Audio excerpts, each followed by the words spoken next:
O friends, listen to me with patience, for this story moves slowly, the way sickness moves through the body and healing through the soul. Do not expect comfort at the beginning, for comfort rarely teaches us anything. I will speak to you of a king and a handmaid, but do not be misled by crowns or servants. This king is the soul that believes itself powerful, and this handmaid is the desire it mistakes for life itself. What I tell you now is not history, nor entertainment, but a mirror held close. If you recognize yourself, do not turn away. Stay with me, even when the meaning begins to press upon you. There was once a king, strong in authority, rich beyond measure, feared by enemies and obeyed by all. One day, while riding out in pleasure and ease, he saw a young handmaid. At that moment, his heart tilted toward her, and desire seized him without warning. He brought her into his palace, clothed her in fine garments, surrounded her with comfort, and believed that happiness had finally entered his house. But soon, the handmaid fell ill.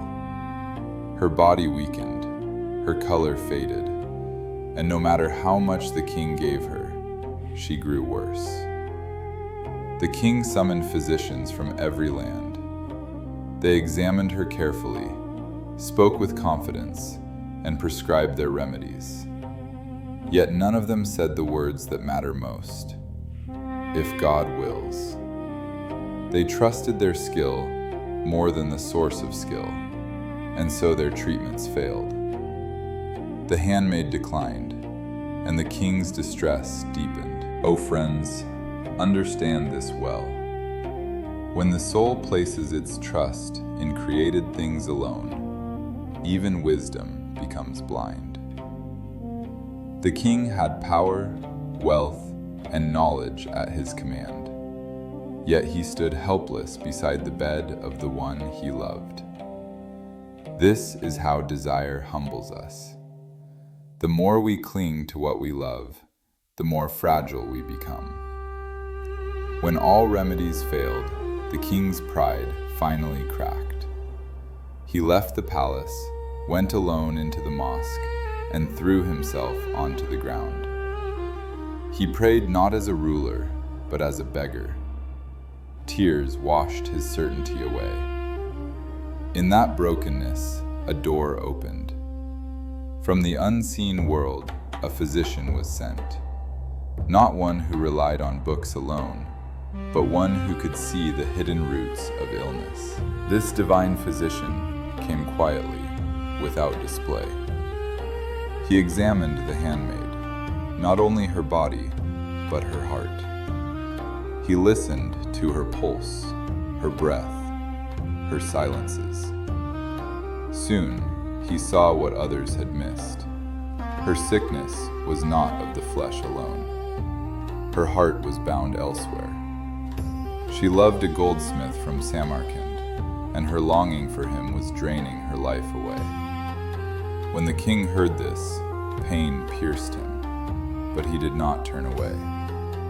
This is important, O friends. The soul must learn to endure the truth about its attachments. The physician advised the king to bring the goldsmith to the palace and to marry him to the handmaid. The king obeyed, though it wounded his pride. For a time, the handmaid recovered. Joy returned. The king believed the problem was solved, but the divine physician knew more than the king could see. He had been commanded from above to complete the cure, not merely ease the symptoms. After months of happiness, he gave the goldsmith a drink that slowly weakened him. His strength faded, his beauty withered, and the handmaid's passion cooled. When love is built on form alone, it cannot survive the loss of form.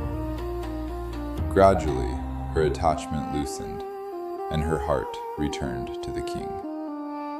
The goldsmith died, and the handmaid lived. Do not be quick to judge this act, O friends.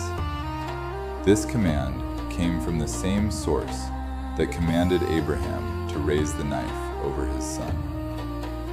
Human compassion cannot measure divine wisdom. You may ask, why such cruelty? But listen carefully. The goldsmith was not the true beloved. He was a veil. The handmaid's love for him was borrowed life, not real life. As long as her heart clung to that image, she could not be healed. Many of you suffer in the same way, though your goldsmiths wear different faces. You love what weakens you and call it life. You cling to what drains you and call it joy. When the beloved removes these false supports, you cry out, thinking you have been harmed. But the physician of the soul cuts in order to save. Oh friends, this story is not about punishment, but about mercy that wears a hard face.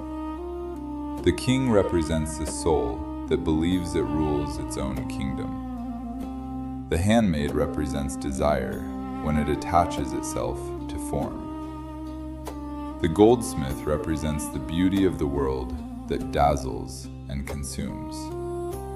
And the physician represents divine guidance, which sees beyond appearances. When desire is satisfied too easily, it grows stronger. When it is gently redirected, it finds its true home. The soul must learn that not every love deserves loyalty, and not every loss is an enemy. The king's journey did not end with possession, but with surrender. Only when he laid down his certainty did help arrive. Only when he accepted the loss of what he loved did healing begin. This is the pattern, O friends. First comes attachment, then suffering, then humility, and finally, insight. Those who refuse humility remain trapped in repetition. Those who accept it are led quietly out of their prison. The divine physician does not always arrive in the form you expect. Sometimes he comes as disappointment, sometimes as separation, sometimes as grief that strips you bare. Look carefully at your own life. Who is your handmaid? What do you love so fiercely that your soul grows ill when it is threatened? What goldsmith have you invited into your palace, believing he will complete you? And who have you blamed when the cure did not work? Do not rush to answer. Sit with these questions. They are not meant to accuse you, but to awaken you. The soul cannot be healed by force, only by insight. And insight often comes disguised as loss. Oh friends, this is why I tell you stories instead of commands. Commands harden the heart, but stories soften it. This tale teaches you that the beloved sometimes saves you by taking away what you love most. Not out of jealousy, but out of care. The king learned that true sovereignty lies not in possession, but in trust. The handmaid learned that love rooted in form alone cannot sustain life. And the goldsmith, though he perished in the story, served his purpose as a teacher of impermanence. So, O friends, gather the meaning gently. This story is about mistaken love and true love, about desire that sickens and love that heals. It is about the soul learning, through pain, to distinguish the veil from the face. If something you cherish begins to weaken you, Do not panic. Watch closely. The physician may already be at work. Loss is not always exile. Sometimes it is return. And if you find yourself on the ground, stripped of certainty, praying without words, know this. That is often the moment when help is sent. Stay there a little longer. Healing rarely arrives where pride still stands. Thank you for watching. Stay tuned for the next episode.